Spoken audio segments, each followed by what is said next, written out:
Journal de bord de Michael 01, expédition 2 de la mission 3. Je suis toujours à la recherche d'éléments pour ma salle de simulateur de conditions climatiques.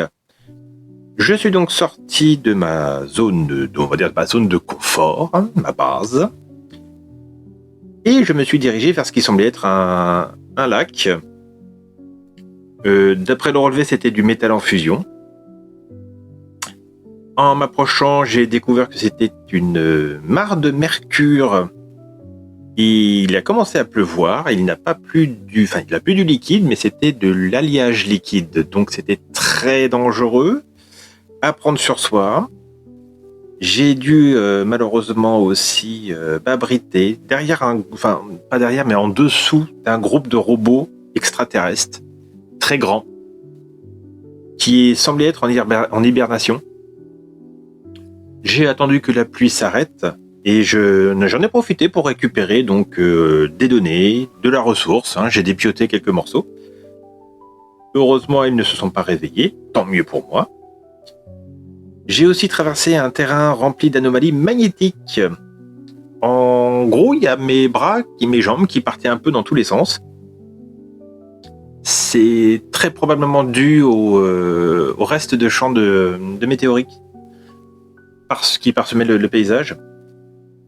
Et dans ce champ, il y avait aussi des statues érodées d'êtres extraterrestres, des humanoïdes, mais très fins, très élancés, rien d'humain.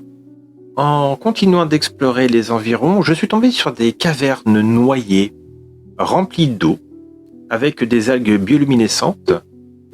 Le chemin, j'ai dû plonger pour pouvoir continuer ma route. Heureusement, je n'ai pas besoin de respirer. Et à un moment donné, sous les cavernes, dans l'eau directement, il y avait un champ de débris mécaniques et dans lequel il y avait aussi un portail dimensionnel qui m'a permis de trouver une nouvelle machine. Du moins, ça semblait être une machine que j'aurais pu construire, mais je n'ai pas eu le temps de voir la fonction de la dite machine. Ça m'a quand même fait pas mal de données. Et j'ai pu donc retrouver l'air libre pour rentrer à la base. Au loin, j'ai pu voir une rivière luminescente encastrée dans une vallée sombre.